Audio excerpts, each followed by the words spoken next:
Farat ma'am is our alumni, as can be seen on the screen.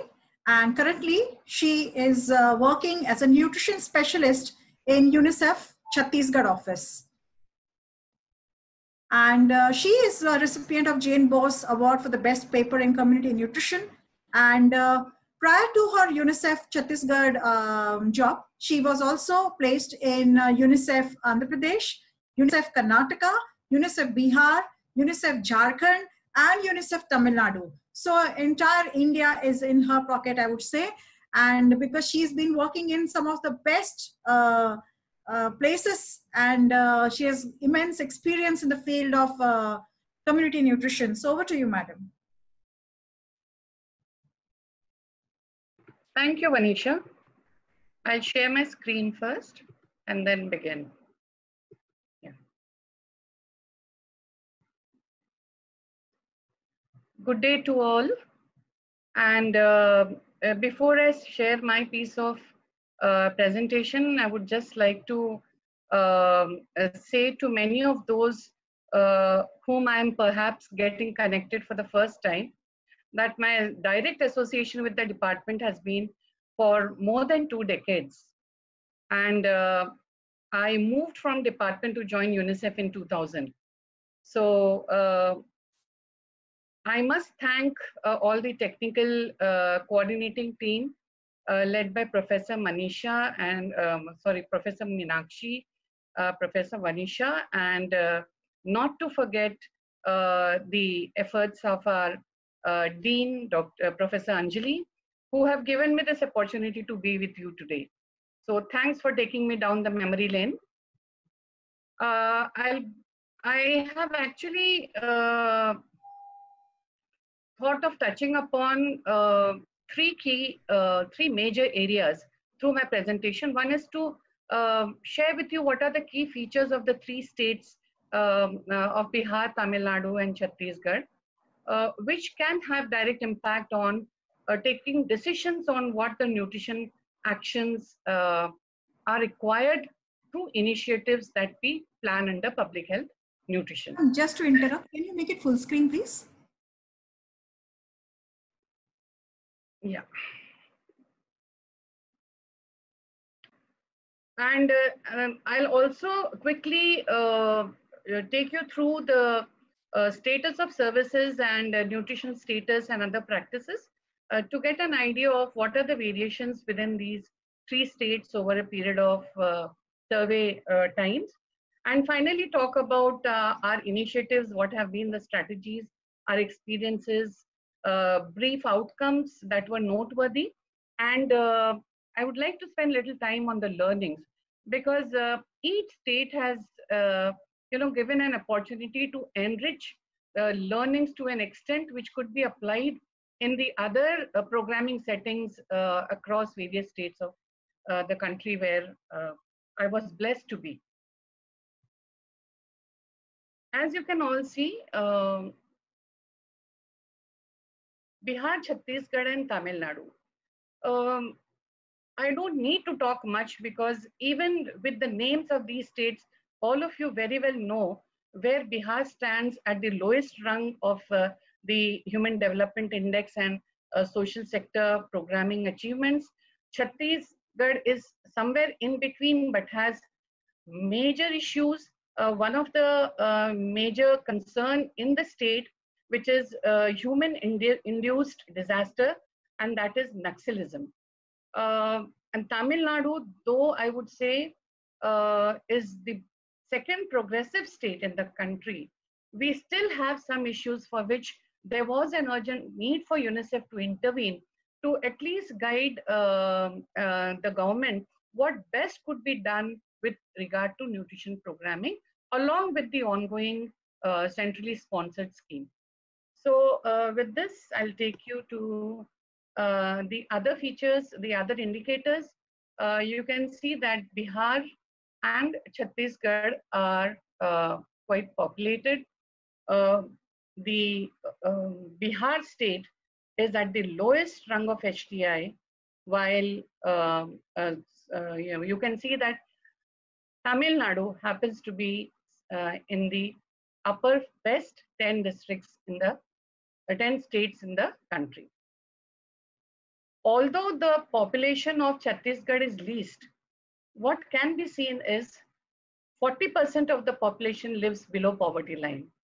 And this is primarily because of nearly 1/3 of its population, if we try to see, happens to be living in tribal areas, which are actually not only a way to reach, but are inaccessible and not allowed to avail services because of the Maoism or Naxalism.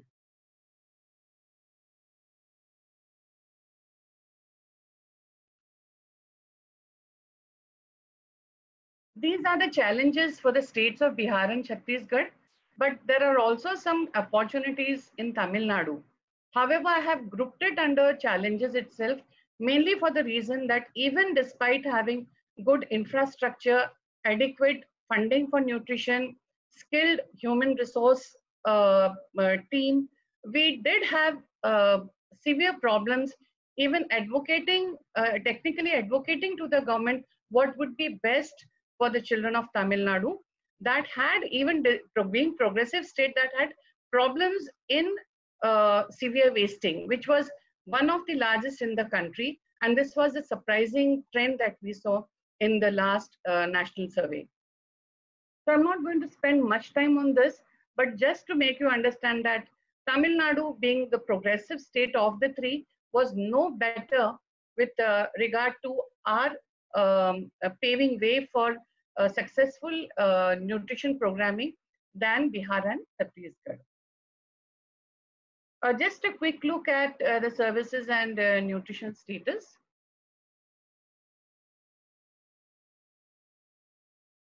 Yeah. And these are recent data on infant mortality and under 5 mortality, where it is really shocking to see that Chhattisgarh, even with good infrastructure, moderately, with moderate financial outlay, good social sector programming, still we find that there has been an increase in infant mortality rate.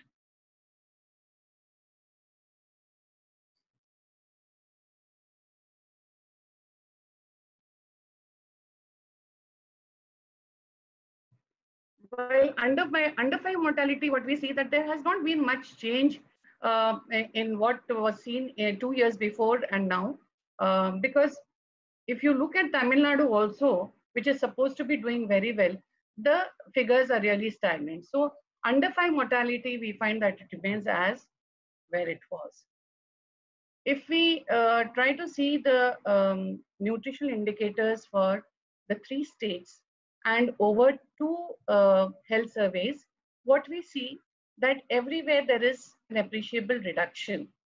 Again, in Chhattisgarh, we find that total wasting was higher in NHFS 4 and had increased from NHFS 3 to 4. If we look at severe wasting, in the second graph, you can very well see that again, this was highest in Chhattisgarh.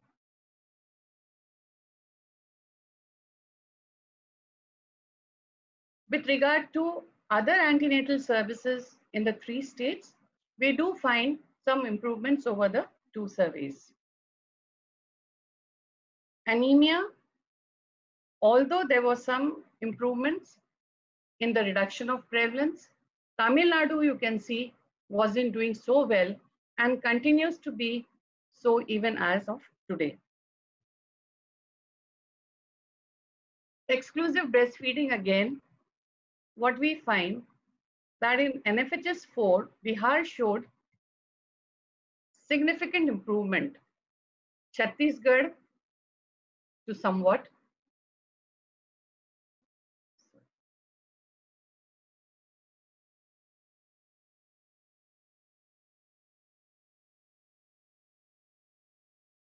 And so did Tamil Nadu. Now, this is just for us to understand where we stand with regard to the nutritional situation in these 3 states and what was actually planned during that time. I'll start off with Tamil Nadu, which has been a progressive state, but we had a concept of high priority district to focus the interventions, showcase it to the government what could work, and then support government in the transition period of taking it over if required, also upscaling. So I'm talking of a block project in tribal block of Thalli, where there was absolutely no primary healthcare system existing. So the idea was to establish such a system rather than more focus on ensuring how the malnutrition or undernutrition rates could be brought down.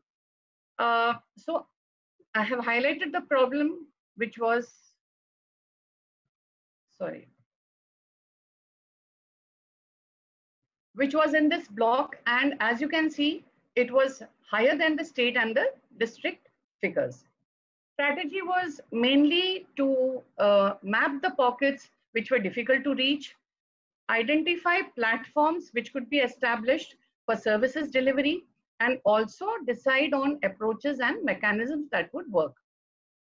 We also wanted to help the government in taking the services over there through additional resources by having a separate strategy worked out under the same nutrition policy that ICDS is operating. So it was to be very much part of ICDS program. Here, large resources had to be invested by UNICEF, which was again a problem, but the major concern was how to keep it continued. So even with the implementation commitments made to the government, it was important that at every opportunity that we got, we could involve government to start this transaction right from the beginning, rather than waiting for the entire project to show results and then asking government to take it in phases. The outcome has been that this project ran for 3 years, ended in 2015. Due to considerable pressure from Government of India to open up new Anganwadi centers, there was advantage for us to advocate for majority of the mapping done of pockets to be catered with nutrition health services be taken as mini Anganwadi centers.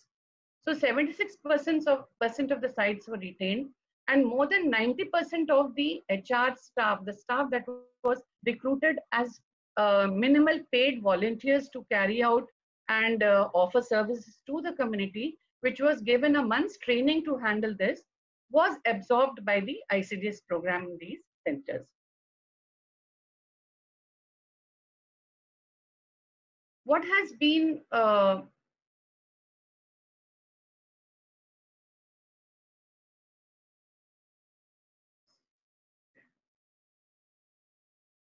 what did we learn from this? What has been our learnings? At least in Tamil Nadu, we found that working independently is not going to really help us. Involvement of government has to be right from the beginning. Preparedness for resource-intensive support has to be all along till we find results, the gains which are visible, and we can showcase to the government that it has worked, and you can certainly take it for extrapolation. If we feel that resources are not going to be sufficient, it's better we don't start, because there is going to be a lot of apprehension, not only on the present project, but the entire programming partnership that we have with UNICEF, with government. And UNICEF is going to face a problem even continuing with nutrition programming in the future. Somehow, additional efforts have to be concerted to assist in continuity of services, especially in critical phases of the year when there are peaks of food insecurity in such areas where there's absolutely no rain, absolutely no connectivity. There can be loss of wages for long duration of time, and harsh weather conditions can also not allow people to come out of their homes. So these are some of the things that we need to keep in mind, that if we are going to face such conditions, what is it required for us to keep going the activities, and what kind of approaches and strategies need to be in place so that we can ensure that the services continue, the activities continue. Even with little gains, it is important that government teams keep visiting the place to see what really has worked. Especially our experience showed that it was important to bring in those working with the budget, because ultimately at the time of extrapolation, there are considerable hopes that UNICEF will continue its support in major components which can reduce their budget or rather help them to escape from the cumbersome process of availing funds within their own system. So somehow it is important to make it clear right in the beginning that government is part of the entire planning, execution, monitoring, transition, upscaling process, and the budget priorities are laid down right from the beginning for them to take over and be prepared for that. We also have to develop our own skills in building the mindset of the government, especially the program implementers and the managers, that this is a temporary phase where UNICEF is working with you and not continue for long. What is important is that it is an important intervention. A good pilot which is showing desired results can do lot good to the people over there, and therefore it can only be taken up by the government. Only they can do it. However, commitment of UNICEF continues to be during the preparedness period when the upscaling is happening, and also may provide minimum financial and technical support. So this was what we really learned over there. And I would also like to share my experience from Dular, which was a strategy in Bihar. This was actually a community-led implementation strategy, mainly to empower local women and identify what factors are contributing to poor health of their and their families, their children and their families, what actions could contribute to improve the situation. So this was what we wanted to do. Bihar, if you have seen the profile and the indicators, was one of the worst states of all the three. We did not have functioning systems put in place for us to offer services or equally accessible for the population to avail these services. So the only hope was to build upon ICDS that was partly defunct with huge vacancies and lack of human resource. So again, here I would say what we had to do was harness large human resource intensive approach for making this program successful, right from community till the state level.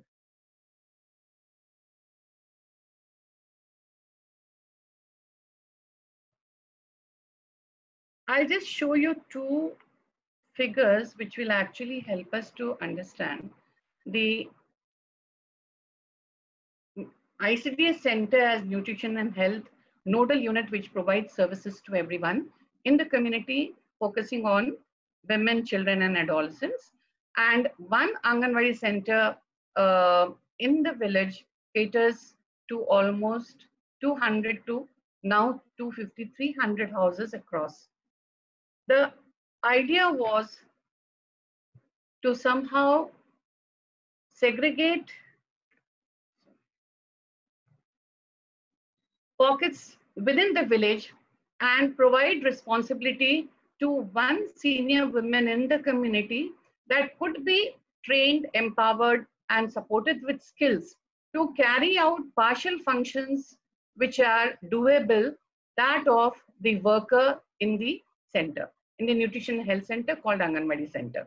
So that way, the support comes in 10 different forms from community women who will actually report to Anganwadi worker and support her in carrying forward the services that she is supposed to deliver to all the houses, which is a difficult task for her. And this becomes very easy due to the role of Anganwadi workers, due to the role of volunteers who are working with her. One peculiar characteristic of these women supporting Anganwadi workers is that they have come forward to work voluntarily. And here no honorarium whatsoever was provided, but funds were diverted and lot of investment was made in providing training, skill building, exposure visits, and actually making them understand what social mobilization was, how best communication could happen to bring about behavior change. So I would say yes, this was started in 1998 and went on till 2012, after which it got merged with other program. But the impact of the strategy, which was taken up by Tufts University, showed there was a lot of good news for us, where one major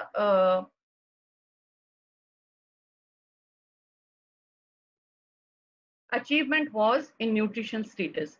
As you can see that here we find that 45% of children had, there was 10% increase in nutrition status falling in normal category. By the end of 2012, what we found that there was 74% of children that had fallen into the normal nutrition category. What were the lessons learned over here?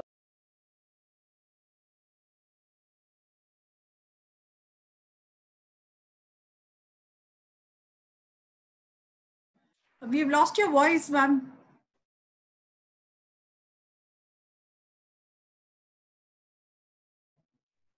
Your mic, please.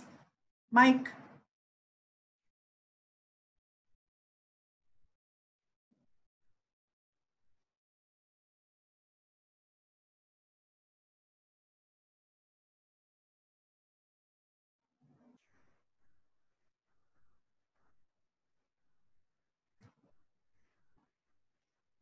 Can you hear me? Yeah. Now we can. Can you hear me all? Yes. Okay, yes. okay.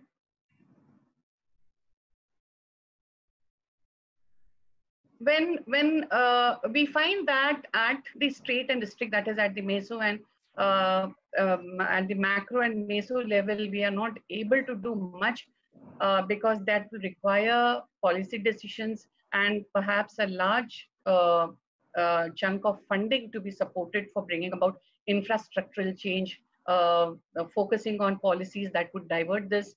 It is good to focus at the community level by building pressure groups who can actually demand these services, and also equipping them to make informed choices, what is best for them and how they can avail this by putting some pressure on the system.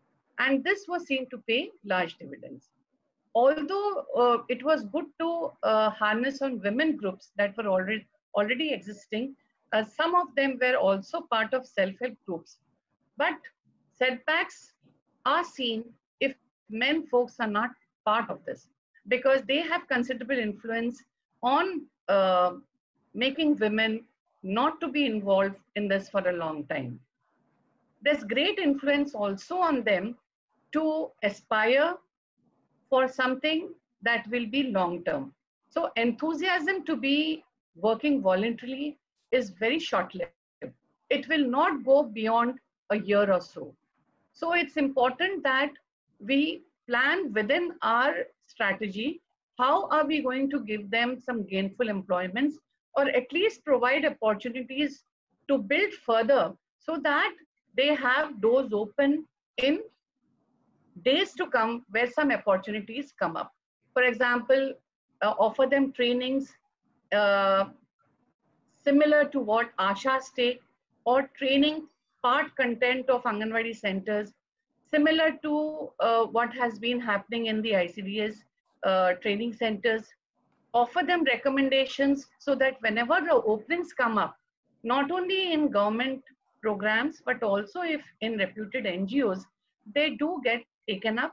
And this also acts as a motivational factor for others in the community to come forward and offer services voluntarily. It will also be good not to focus on few women who are quite active and supportive. Instead, provide turns to voluntary services by engaging other women. And our experience showed that when we involve adolescent girls, you know, they work better. Maybe because they are enthusiastic, they are willing to learn, they are efficient, their mobility and their responsibilities make them do so. And so we found that although majority of the women were 35 plus, soon after a couple of years, we had 70% of our Dular volunteers coming from the adolescent age group. In order to extrapolate this strategy, what we found that government system did not change much, even over a period of 10 years. Dular strategy went on for almost 14 years in the state. But in order to make a shift, it was very useful to start looking for options within the government that were untraditional, such as Department of Women and Child Development that implements ICDS program, Health and Family Welfare, which has the National Health Mission, are the most easily reachable programs for any nutrition intervention. What is important when we are talking of women's empowerment, there are many other programs such as livelihood and poverty alleviation, which is under Department of Rural Development. Also, these have lot of potential to get women under them who can always be supported to prioritize nutrition for themselves and families. As of now, the focus is only on supplementing their income, not on improving the nutrition status of their families. So it becomes extremely easy to shift them from what they are doing at present to something which is more important to themselves and to their children, and how indirect saving can come up. So I would say this was something which was started in 2013, 2014. It has now gone up to quite a few states, as I have shown in the last bullet. We started in 400 villages in 4 districts. It was scaled up statewide by the government of Bihar at their own financial cost. And from one state, it has taken a different shape though, but it is at present functional as Swabhiman program in 3 states of the country. Chhattisgarh, I'm coming to the final program strategy that we tested and we continue to test. And this is, as I said in the beginning, it has been most challenging all along, mainly because we are also fighting against the difficult situation of accessing people with willingness to accept our services in Naxal areas. This project is focused in one of the most deprived districts of the state called Narayanpur, which has a wide range of mountainous area that is inaccessible, and even people here have not come out of their villages for quite some time. So delivery of services is out of question. Working with them has made us understand how difficult it is to evolve strategies around such conditions. Only thinking of nutrition was not possible because there were many other factors that influenced their nutrition situation. So it was important that a multi-sectoral approach was taken up, and this was a very good example of such an approach. Strategies were that within the spread of this difficult terrain, how do we map out most vulnerable areas? Although Government of India has already categorized the most primitive vulnerable groups, but even within that, there are quite a few pockets which have children not in normal category or moderate, but in severe acute malnourished category. So that was one area where we could map out these pockets and build around these areas our strategies from the outside world. Implementation again was going to follow a different strategy than going through the government system. Why I'm saying Naxalism and government programs never go together. Naxalites not only ensure that government systems and government machinery is not existing in the areas to offer services, but they also prevent their own village folks from accessing them. So for us, the challenge was to eventually and gradually evolve multi-sectoral program by adding 1 or 2 programmatic interventions at a time, rather than making a robust beginning with all sectors pouring in their support for services.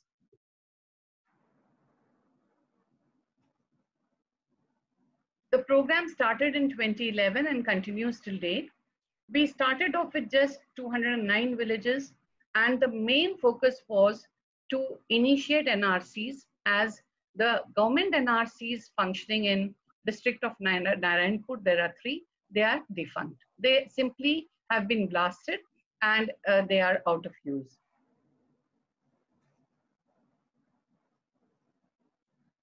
About 100 villages were added, and the counseling on infant and young child feeding was taken up at the village level. And this was through a group of field functionaries who were equipped to travel and stay in villages for a period of 1 week with all ration and bed packs, so that they could continuously be with the community and at least provide first-hand services. A cold chain unit was also set up for villagers to avail immunization service at their doorstep, as the PHCs no longer existed. WASH in School started in 2013, and mainly the counseling related to WASH was added along with infant and young child feeding.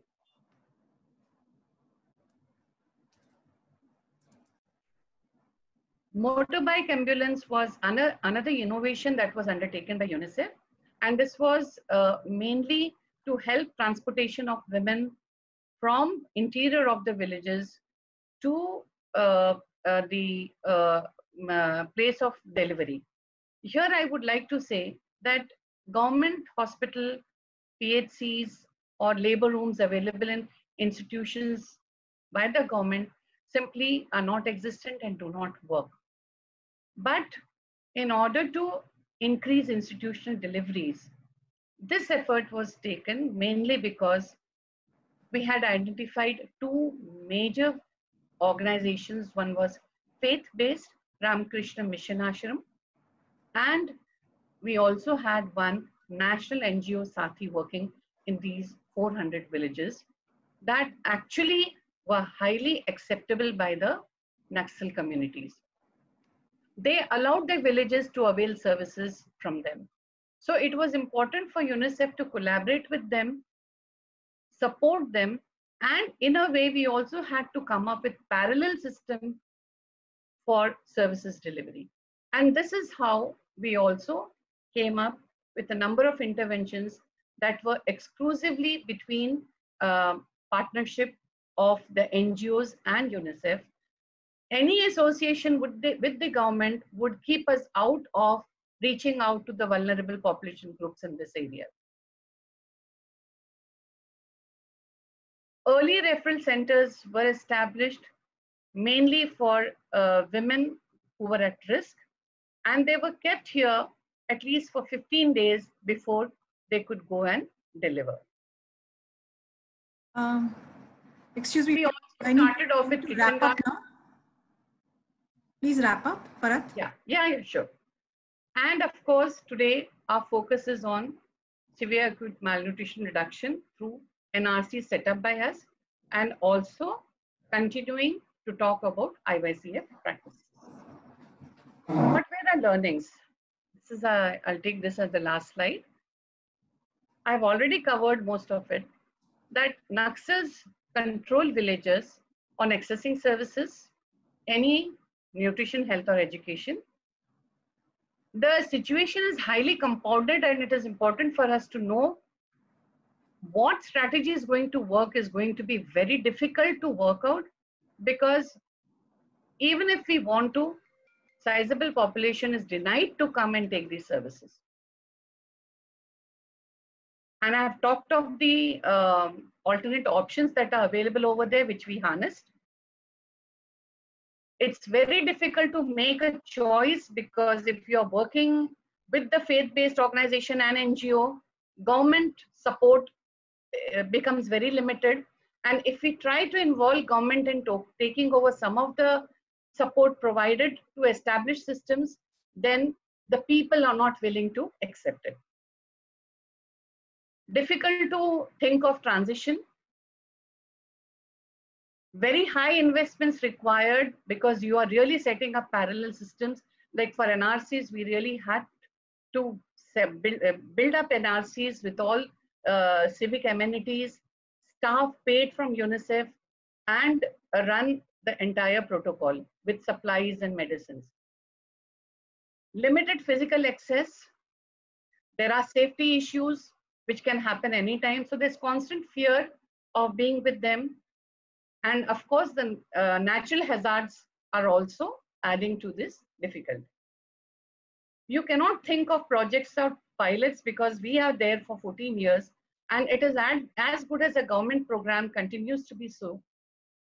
Leaving this and giving it to the government is also going to be a major problem, because the people do not want that the NGOs should move out, and NGOs look forward for technical and financial support from UNICEF.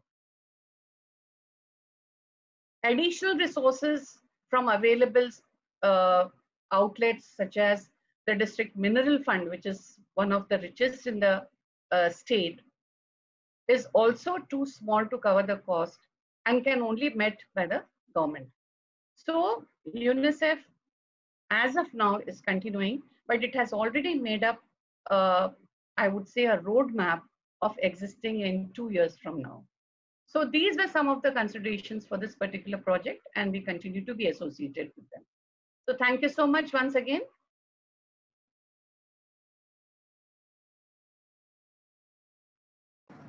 That was, I must say that you are a daring woman, a lady who is really inspiring to all of us, and a true leader who's worked in one of the most, I would say, difficult settings across this country.